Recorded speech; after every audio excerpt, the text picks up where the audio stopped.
العليم من الشيطان اللعين الرجيم. بسم الله الرحمن الرحيم. الحمد لله الملك الحق المبين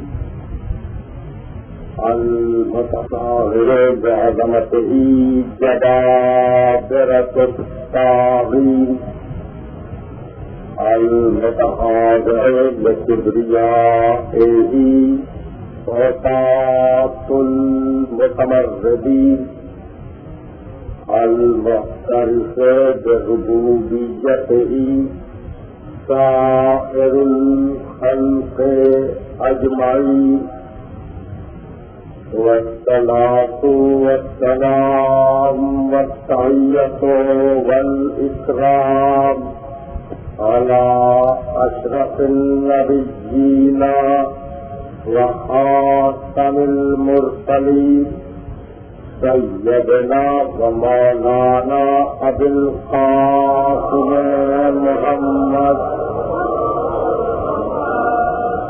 وأهل بيته السيدين الطاهرين المعصومين المظلومين. أما بعد فقد قال الله سبحانه وتعالى في محكم كتابه المبين. بسم الله الرحمن الرحيم. يا أيها الذين آمنوا اركعوا واسجدوا واعبدوا ربكم وافعلوا الخير لعلكم تفلحون. وجاهدوا في الله حق جهاده هو اجتباكم وما جعل عليكم في الدين من حرج ملة أبيكم إبراهيم وسماكم المسلمين من قبل وفي هذا ليكون الرسول شهيدا عليكم وتكونوا شهداء على الناس. فأقيموا الصلاة وآتوا الزكاة واعتصموا بالله هو مولاكم فنعم المولى ونعم النصير. عزیزان محترم، وقت ختم ہو گیا اور میں اپنی بے وضاحتی کے باوجود ان آیات کے سلسلے میں جو کچھ کہنا چاہ رہا تھا وہ نہ کر سکا. آج کی حد تک فقط ان دو آیتوں کے ترجمے کو سماعت فرمائیں. یا ایھا الذین آمنوا، اے ایمان لانے والوں، ارکعوا، رکوع کرو، واسجدوا، سجدہ کرو، واعبدوا ربکم، اپنے رب کی عبادت کرو، وافعلوا الخیر، اور عمل خیر انجام دیتے رہو، لعلکم تفلحون، تاکہ تم قیامت میں نجات پا جاؤ. وجاہدوا فی اللہ حق جہادہ، اور جہاد کرو اللہ کے بارے میں جو حق ہے جہاد کرنے کا. اگر میرے محترم سننے والوں کا حافظہ کام کر رہا ہو اور یقیناً کام کر رہا ہے تو انہیں یاد ہوگا کہ قرآن نے جہاں جہاد کا تذکرہ کیا ہے وہاں اس طریقے سے گفتگو کی ہے کہ یا ایھا الذین آمنوا اتقوا اللہ وابتغوا الیہ الوسیلہ وجاہدوا فی سبیلہ. اے ایمان لانے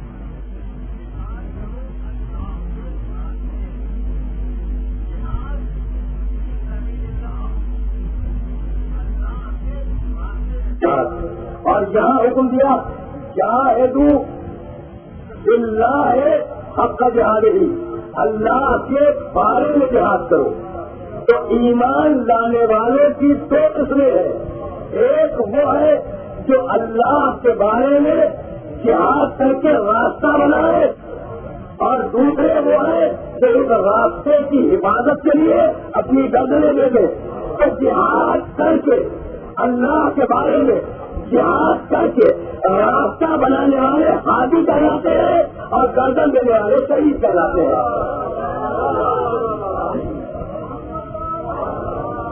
اب یہاں یہ نہیں ہے کہ جاہدوا فی سبیل اللہ ہے اللہ کے بارے میں یاد کرو، نہیں، جاہدوا فی اللہ ہے اللہ کے بارے میں یاد کرو.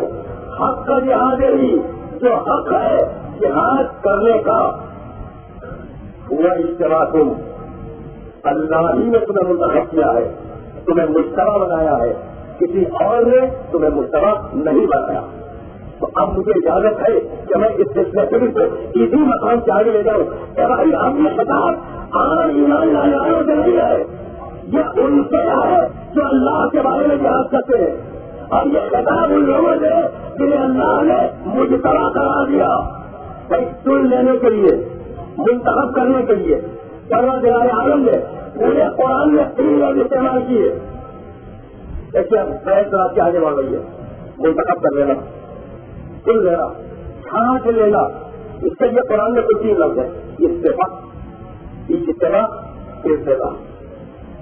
استفا کو لوگ نہیں ہے اللہ ہو. اب دیکھیے استفا اللہ ہو یستفی من الملائکۃ رسلا ومن الناس.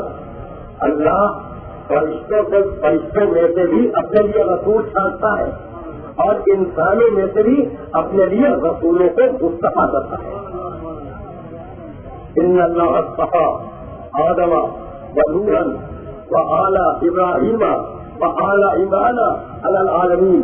اللہ نے مصطفیٰ بنایا، چھانٹ لیا آدم کو، اللہ نے چھانٹا نوح کو، اللہ نے مصطفیٰ کیا آل ابراہیم کو، اللہ نے مصطفیٰ کیا آل عمران کو. تو مصطفیٰ کے معنی چھانٹنا، منتخب کرنا، انتخاب کر کے الگ نکال لینا، یہ ہے اتفاق. اور اب دوسری منزل اجتماع، سورہ آل عمران، تیسرا سورہ قرآن مجید کا، اور آیت کا نشان 189. وما کان اللہ لیطلعکم علی الغیب ولکن اللہ یجتبی من رسلہ من یشاء. اللہ ہر ایک کو غیب نہیں لیتا، لیکن جس رسول کو مجتبی بنا لیتا ہے. اللہ جس رسول کو مجتبی بنا لیتا ہے اسے غیب میں سرفراز کرتا ہے. تو پہلی منزل پر مصطفیٰ بنا کے رفاظت دیتا ہے اور دوسری منزل پر مجتبی بنا کے غیب دے دیتا ہے. جب یہ باتیں آگے ہو رہی ہے اب ٹیکنیکل ویسے قرآن کی، اور مجھے بہت جلدی ہے اس لیے ہمارے وقت کی گنجائش نہیں رہی کہ میں ان آیات پر تفصیل کے ساتھ آپ کے گفتگو کروں. انتہائی اقتصاد کے ساتھ آج مجھے آپ کی خدمت سے حاضر نہیں ہونا تھا اپنے کسی معالج کے کہنے کی بنیاد پر، لیکن حاضر ہوا تاکہ آپ کا وقت لایا نہ جائے. تو میں چاہ رہا ہوں کہ یہ تینوں لفظ سامنے آ جائے اور پھر رشتے قرار میں تبدیل ہو جائے. اللہ مصطفیٰ کر کے رسالت دیتا ہے، اللہ مجتبی بنا کے غیب دیتا ہے. اور اب پورے دن عالم الغیب فلا یظہر علی غیبہ احدا الا من ارتضی من رسول. بھائی عالم الغیب فقط اور فقط وہ ہے، عالم الغیب فلا یظہر علی غیبہ احدا، اور کسی کو اپنے علم غیب کی خبر نہیں دیتا الا من ارتضی من رسول. لیکن جس رسول کو مرتضی بنا لے اسے کثرت کے ساتھ غیب دے دیتا ہے. توجہات بدل ہے، مصطفیٰ کیا، رسالت دی، مصطفیٰ کیا، غیب دیا، مرتضی بنایا، بکثرت غیب دے دیا. تو آگے پہلے بنا چاہتا چاہے کہ کوئی انسانیت نہ مصطفیٰ بنے، نہ مرتضی بنے، نہ مصطفیٰ بنے، کچھ لوگ بنائے جائے. ساری انسانیت نے مصطفیٰ نہیں کیا، ساری انسانیت کو مصطفیٰ نہیں بنایا. ساری انسانیت کا متوازی بنایا، کچھ لوگ بنائے تو اس بات کو اتنی ہے کہ ہم پیغام کو اگر آسمانوں میں لکھ دیتے تو کسی مسلمان کی ضرورت نہیں تھی. دیکھیے کتنا کتنا آگے بڑھ رہا ہے. اگر پیغام آسمان سے لکھا ہوا آ جاتا نا، پیغام سے بنیاد قرآن، احکام شریعت، حدیث اگر براہ راست ہر گھر کے اندر اتر جاتی تو ضرورت تھی کسی انسان کی، کسی رہنما کی، کسی ہدایت کرنے والے کی ضرورت نہیں.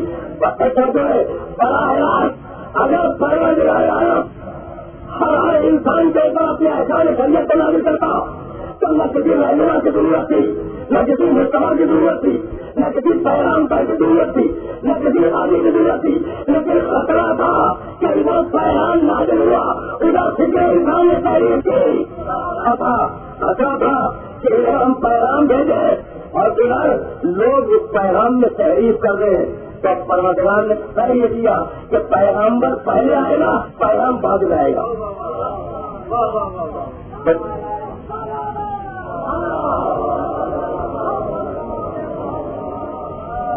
آہستہ آہستہ میرے ساتھ ساتھ چلتے ہیں، اسے کہ کسی منزل پھر کرنے کے لیے ہے. اب پروردگار نے طے کیا کہ بھائی پیغامبر پہلے بھیجوں گا، پیغام کو بعد میں بھیجوں گا. کیا آگے یہ پتا چل جائے کہ پیغامبر کی اہمیت پیغام سے کم نہیں ہے. میں بہت داروں کو مرحلے میں کوئی رانوں کو لے کے آیا، بس 3 بعد میں آیا ہے، آدم پہلے آئے. 3 بعد میں آیا، آدم علیہ السلام پہلے آئے. آدم پیغامبر ہے، اب پیغام پہنچائیں گے تو پہلے پیغامبر آیا، بعد میں پیغام آیا. انہیں سمجھ رہا تھا کہ اگر پیغامبر کے ساتھ رہا تو تحریر کرنے میں دشواری ہوگی. اس لیے پہلے ہی دن پیغامبر کی حیثیت کو چیلنج کر دو، میں اسے سمجھا نہیں کروں گا. یہ لیڈ سمجھ رہا تھا، یہ لیڈ پہچان رہا تھا، یہ لیڈ اس بات کو جان رہا تھا. بھائی توجہات بدل رہے ہیں، اس لیے کہ سننے والوں کو کہیں نہ کہیں کو لے کے جانا ہے. یہ لیڈ جان رہا تھا کہ اگر پیغامبر کے ساتھ رہا تو تحریر کرنے میں دشواری ہوگی، میں آسانی سے تحریر نہیں کر سکتا. اس لیے پیغام الگ، اس کی حیثیت کو نہیں مانوں گا، چلو پیغام کو مان لوں گا. جب کچھ بات واضح ہو رہی ہے تو پہلے دن جو جھگڑا کھڑا ہوا پیغام سے اور پیغامبر میں، آگے دن بھی وہی جھگڑا تھا کہ ہم قلم نہیں دیں گے آگے میں کہنا یہ چاہ رہا ہوں کہ یہ سازش تھی پیغام کو پیغامبر سے الگ کرنے کی. یہ سازش تھی اسلام کو رہنما سے الگ کرنے کی. اس لیے پروردگار نے آیتیں آسمان کو نہیں لکھی، ورنہ بہت آسان تھا کہ سارا قرآن آسمان پہ لکھا ہوا ہوتا اور ہر انسان خود دیکھ کے پڑھتا تھا. ماں انزلنا علیک القرآن رہتا تھا، یا پھر ہر قرآن حکیم ہر انسان پڑھ لیتا نا. جو ہے تو پیغام الگ ہو جاتا، پیغامبر الگ ہو جاتا. کہا نہیں، پیغامبر کو پیغام کو ساتھ ساتھ رکھیں گے، اسلام کو رہنما کو ساتھ ساتھ رکھیں گے. اب کیسے ساتھ رکھے بھائی؟ وہ قرآن کیا کرے گا؟ چاہیے پیغام بڑی کریے، بڑا دل اور بڑا حوصلہ چاہیے پیغام بڑی کریے. وہ قرآن جسے پہاڑوں کا بوجھ برداشت کر سکے. بھائی سنے ابھی سننے کو یاد رکھے. سورہ حشر 69واں سورہ قرآن مجید کا، اور اس پورے میں اس قرآن کا اعلان، لو انزلنا هذا القرآن على جبل لرأيته خاشعا متصدعا من خشية الله. اگر ہم اپنے اس قرآن کو پہاڑ کے اوپر اتار دیتے تو پہاڑ تھم جاتے، پہاڑ سونا بن جاتے، پہاڑوں کے ٹکڑے ہو جاتے، پہاڑ ریزا ریزا ہو جاتے، پہاڑ دکھا جاتے. سمجھے نا کہ اگر قرآن اتر آتا پہاڑ پر تو پہاڑ کے پرچے ہو جاتے. وہ پہاڑ جو خدا کے قدم کی علامت ہے، وہ پہاڑ سے اللہ میں اپنا جواب نہیں رکھتے، وہ پہاڑ جو اس زمین کے خلے کی نظیر ہے، وہ پہاڑ جو اپنے وجود کے غرور میں بدل ہے، ان کی حیثیت قرآن کے مقابلے میں یہ ہے کہ اگر ان جگہ سے قدم رکھنے والے پہاڑوں کا قرآن آ جائے جب پہاڑ ٹکڑے ٹکڑے ہو جائے، ایک مرتبہ آمینہ کے بیٹے نے آواز دی کہ پروردگار جب تیرے قرآن کے پہاڑ کے سینے سے ہونے لگے تو میرے دل کو تازہ بنا دے۔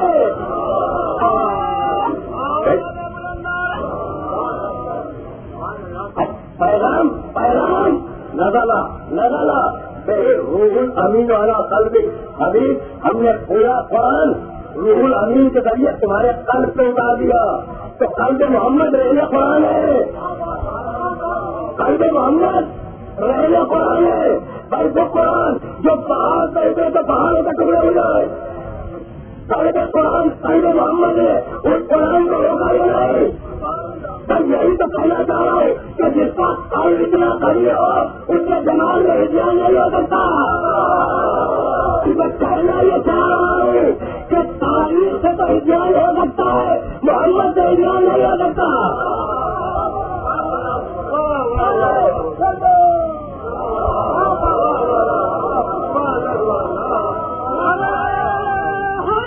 اب پیغام اور پیغامبر دونوں ساتھ ساتھ چلے۔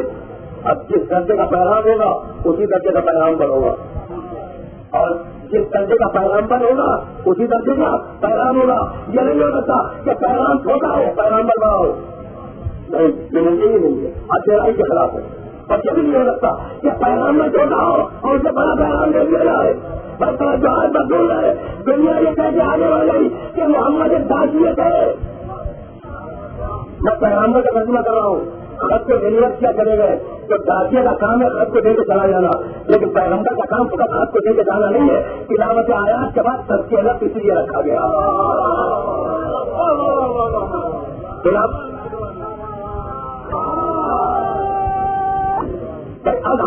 بتاتے ہیں انہیں جتنا جلدی پیدا کرے وہ آج کی حد تک نہیں بتائے، کل ذرا تفصیل سے رسو ہوگی، اور آج میں بہت زیادہ تفصیلی رسو کے لیے آپ کے حضرت حاضر بھی نہیں ہوا۔ تو پیغام اگر بڑا ہے پیغامبر بھی بڑا ہوگا، پیغام اگر چھوٹا ہے پیغامبر بھی چھوٹا ہوگا، یعنی پیغام میں اور پیغامبر میں عادل ضروری ہے۔ اور یہی سبب ہے کہ جب پورے دن میں آواز دی کہ جن کا ہے کہ سمینا قرآن لگا، ہم نے یہ قرآن سنا، تو جن معمول ہے نا اس قرآن کے سننے پر اگر معمول نہ ہوتے تو قرآن کیوں سنتے؟ یا معاشرہ جن والانس الم جاءکم رسول منکم یقصون علیکم آیاتی، اے انسانوں اور اے جنوں یہ بتلاؤ کہ کیا میں نے تمہاری طرف رسول نہیں بھیجے؟ تو انسان کے ساتھ جن بھی تو معمول ہے نا، جن بھی مکلف ہے۔ وما خلقت الجن والانس الا لیعبدون، میں نے جنوں کو اور انسانوں کو اپنی عبادت کے لیے پیدا کیا ہے۔ تو جن کے ساتھ انسان اور انسان کے ساتھ جن عبادت کے لیے معمول ہے۔ یا بات ہے جن والانس ان استطعتم ان تنفذوا من اقطار السماوات والارض فانفذوا لا تنفذون الا بسلطان۔ اے جنوں اور اے انسانوں اگر نکلنا چاہتے ہو اس پورے کوئلہ سے تو نکل جاؤ، لیکن سلطان کے بغیر نکل نہیں سکتے۔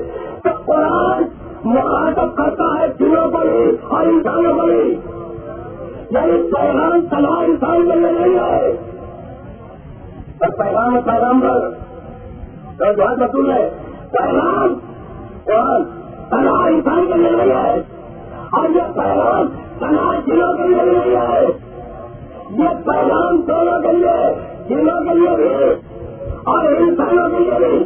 تو پیغامبر کو بھی جنوں اور انسانوں دونوں کا حاضر ہونا چاہیے، اسی لیے پیغمبر نے آواز دی وہ اس کو اسود والحمر، میں تنہا انسانوں کی طرف مبعوث نہیں ہوا ہوں، میں جیسے انسانوں کی طرف مبعوث ہوا ویسے ہی میں جنوں کی طرف بھی مبعوث ہوا ہوں۔ تو اگر قرآن جنوں اور انسانوں دونوں کے لیے تھا تو محمد کی نبوت جنوں اور انسانوں دونوں کے لیے ہے۔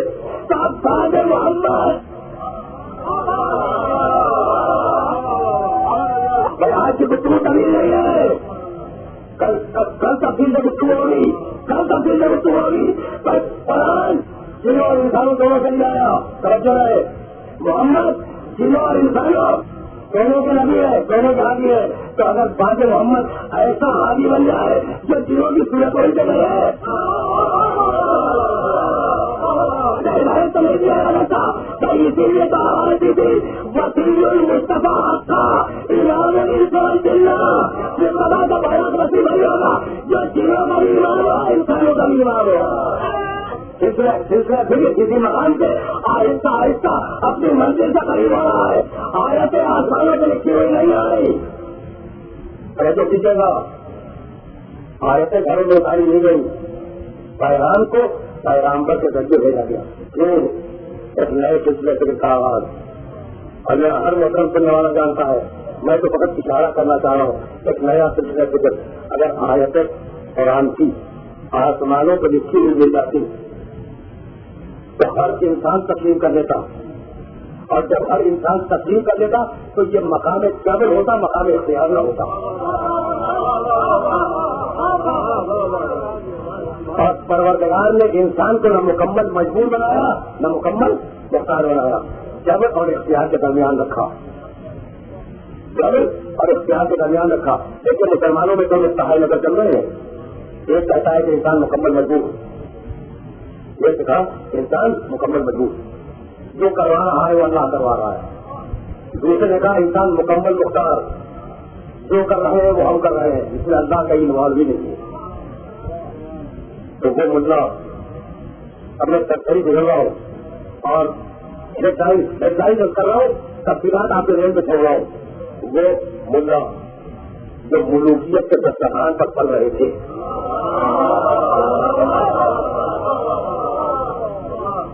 ان ملاؤں نے اپنے بادشاہوں کے غلط افعال و اعمال کا جواز فلسفے کی صورت میں پیش کیا.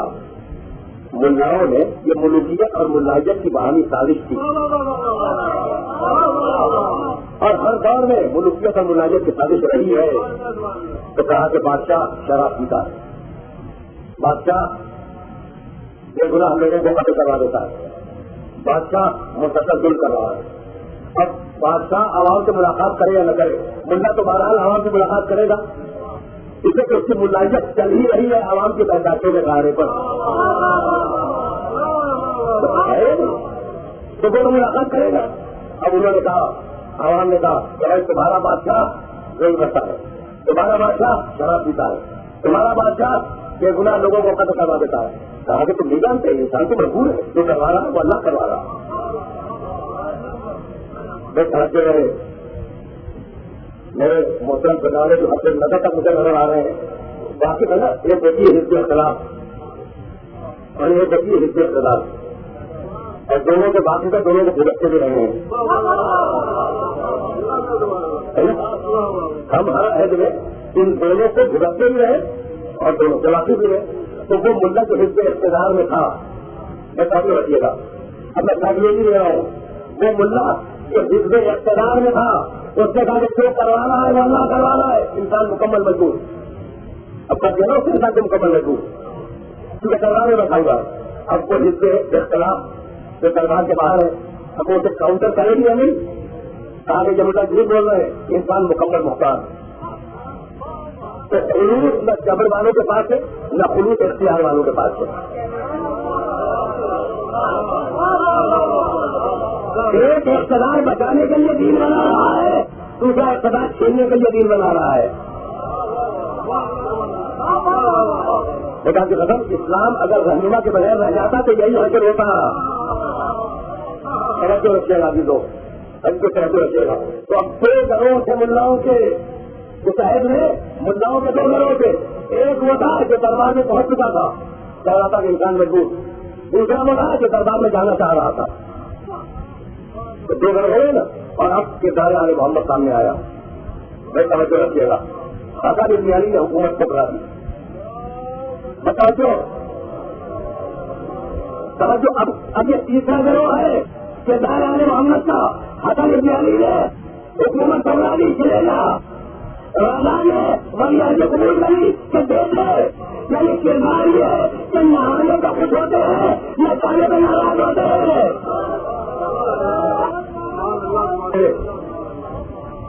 اسے کسی منزل تک پہنچانا چاہ رہا ہوں تو اب خلوص نہ جبر والوں کے ساتھ ہے اور خلوص نہ اختیار والوں کے ساتھ ہے. کہہ رہے تھے انسان مکمل مجبور ہے. شراب جو پی رہا ہے نعوذ باللہ اللہ پلوا رہا ہے، اور قتل جو کر رہا ہے وہ کیا ہے اللہ قتل کروا رہا ہے.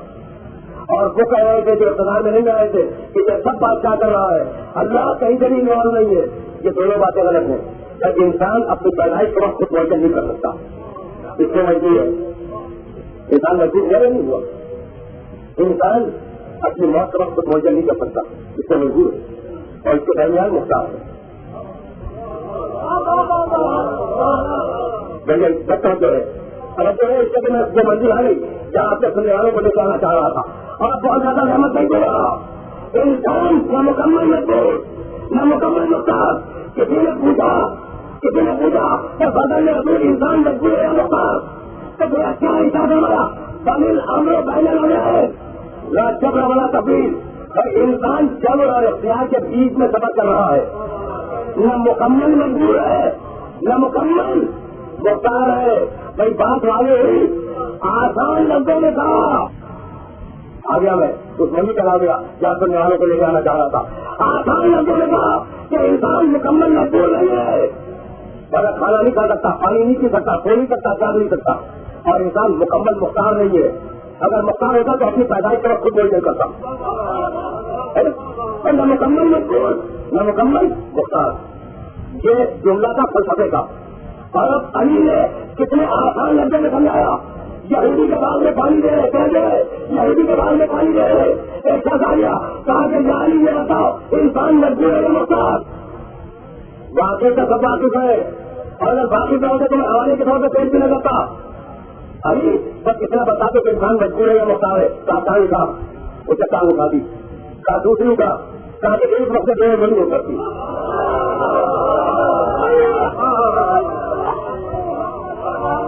اب میں زیادہ زحمت نہیں لینا چاہ رہا ہوں. بس کتنے آسان جگہوں نے فلسفہ جب میں اختیار پائے کر لیا تو میں ہمیشہ جہاز نہیں لے جایا کہ اسلام کے ساتھ اس سے صحیح رہنما رکھو. یعنی اگر کبھی بلند کرنا ہو تو صحیح رہنما کو بلند کرو، کبھی غلط انسان کو بلند نہ کرنا. نہیں میری بات آ نہیں ہوئی، میں جگہ پر جاؤں گا اس واقعے کی طرف، لیکن اب دنیا سنتے جائے خبردار کبھی کسی غلط انسان کو بلند نہ کرنا. ایک مرتبہ دل میں آواز دی کہ بیٹے نجات سفینے میں آ جا. دیکھے نجات آج کبھی کہیں نہیں ہے، سفینے میں ہے، آ جا. کہنے لگا کہ باپ بابا آپ میری فکر نہ کریں، صحابی میرا جبل یا سمری میرا ماں، آج میں پہاڑ سے پناہ لے لوں گا کہ مجھے اس سیلاب سے اور اس پانی سے بچا لے گا. کہاں نہیں بچائے گا، کہاں بچا لے گا. بچاتے ہے کبھی کبھی غلط انسان کو بلند نہ کرنا، کبھی غلط انسان کو بلند نہ کرنا. پہاڑ پیدا ہو گئی موج لو اور لو کے بیٹے کے درمیان میں آ گئی. اب چلا لو کا بیٹا بھاگتا ہوا چلا، پانی اس کے پیچھے چلا. پانی جو رحمت ہے آج لو کے بیٹے کے ہاتھ میں آزاد چلا ہوا ہے. سنیے گا پانی جو رحمت ہے لو کے بیٹے کے ہاتھ میں آزاد بنا ہوا ہے. اب وہ بھاگ رہا ہے پانی سے، اب پانی اس کا پیچھا کر رہا ہے. وہ بھاگتا ہوا میدانوں میں آیا، موج اس کے پیچھے آئی. وہ بیٹا اس کو کہا نہیں آپ کہاں سے لا کے کہہ جاؤ. جہاں نے کوئی بلند ہوا موج اس کے پیچھے آئی، جہاں کا اور بلند ہوا موج اس کے پیچھے گئی. بچاتے رکھیے گا. اب وہ سردارے میں آ گیا، یعنی پہاڑ کے نچلے اوپر موج اس کے پیچھے آئی. وہ اور بلند ہوا موج اور اس کے پیچھے گئی. پانی تو پڑا ہے نا، یہاں تک کہ وہ پہاڑ کی چوٹی میں بڑھ گیا. موج پہاڑ کی چوٹی تک آئی، پہاڑ بھی ہے گردن کا پانی آ گیا. ایک بچہ موج درمیان کے آگے اور میر نے پہاڑ سے ڈالے بیٹے اپنی رستے آ جا. یہ ہے بات کی محبت، یہ ہے بات کی محبت. بیٹے اب بھی وقت سے آ جا. کہا کہ نہیں مجھے یہ پہاڑ بچا لے گا. بس اب کیا ہاتھ بچائے گا؟ گلے گلے تک پانی آ گیا، اب پہاڑ کیا ہاتھ بچائے گا؟ تو کچھ ایسی ضدی طبیعتیں بھی ہوتی ہیں.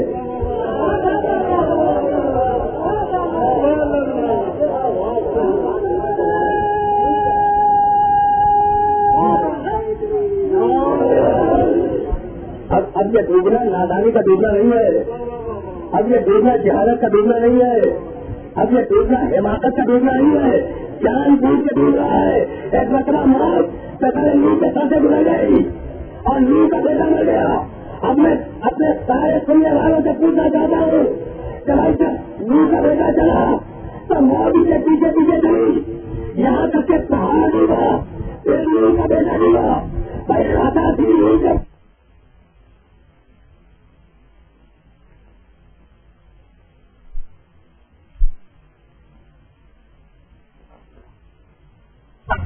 موجود کے پیچھے پیچھے چلی, یہاں تک کہ پہاڑ ڈوبا, پھر نو کا بیٹا ڈوبا. اور خطا تھی نو کے بیٹے کی. یہ پہاڑ کی خطا کیا تھی کہ پہلے پہاڑ ڈوبا بھی بجائے نو. تو جو غلط آدمی کو بلند کرے پہلے وہ تباہ ہوتا ہے, غلط بعد میں تباہ ہوتا ہے. اب ظاہر ہے کہ کچھ کو تمام ہو گئی اور جو کچھ بچی ہے وہ تمام ہو جائے گی. لیکن عزیزوں میری اس بات کو یاد رکھو کہ اسلام کے لیے رہنما وہ منتخب کرو, رہنما وہ منتخب کرو تو واقعی حق رکھتا ہوں رہنمائی کا. ٹانگ کا پوچھا ہے کہ مجبور ہے یا مختار, میں متصل ہو گیا واقعی سے جو ہے ٹانگ کا آتی ہے اسے ایک ٹانگ کھا لی, کہا دودھ نہیں ہوگا, کہا مولا یہ تو ممکن نہیں ہے, کہا بس اتنا مجبور ہے اتنا مختار ہے.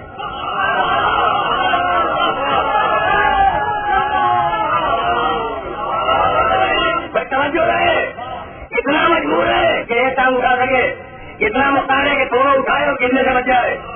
تو اب مجبور وہ پتا جو ہے مجبور وہ جو دونوں ٹانگیں نہ اٹھا سکے, انسان وہ جو ایک ٹانگ اٹھائے اور مختار وہ جو دونوں ٹانگیں اٹھائے اور گرنے سے بچ جائے.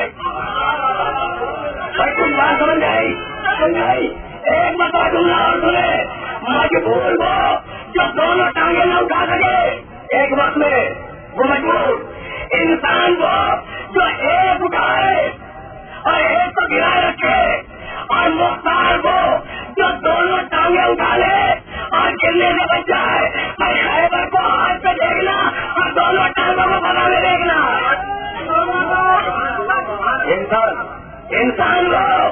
انسان وہ جو ایک وقت میں ایک ٹانگ اٹھا سکے, اور امام وہ جو ایک وقت میں دونوں ٹانگوں کو اٹھائے اور گرنے سے بچ جائے.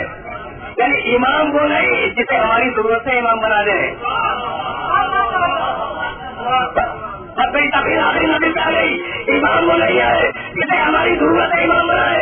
بھاگ کے میں لوگ آئے, کہا کہ یا رسول اللہ مشہور جملہ ہے, اور جب میں مشہور جذبے کے واقعات کو تبدیل ہو نہیں سکتے نا, واقعات تو وہی ہے, لیکن جب میں کوئی واقعہ بیان کروں تو کسی نہ کسی مطلب کی طرف لے کے جانا مقصود ہوتا ہے.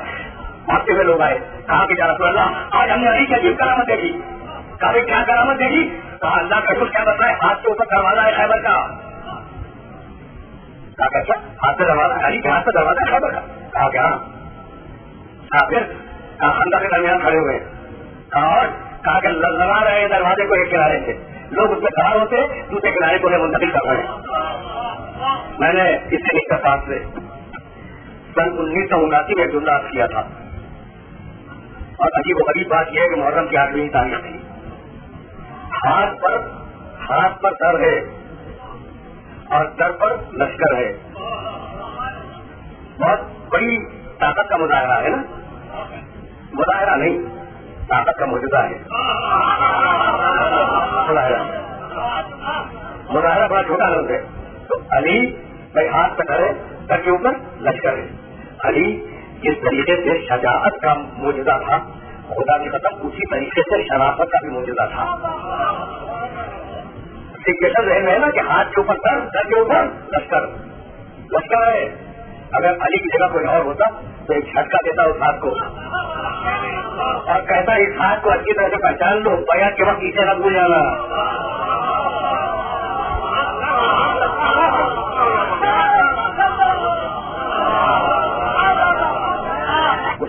گفتگو تمام ہو گئی, ہاتھ کے اوپر چلے, کہا کہ ہاں یا رسول اللہ, کہا سر پہ لشکر ہے, کہا کہ ہاں یا رسول اللہ, اور لشکر اسلام کو ایک کنارے سے دوسرے کنارے کی طرف منتقل کر رہے ہیں. توجہ رہے, پیغمبر مسکرائے, کہا تم نے ہاتھوں کو دیکھا, اور اب میں حکم دیتا ہوں کہ جاؤ اس کے پاؤں کو دیکھو.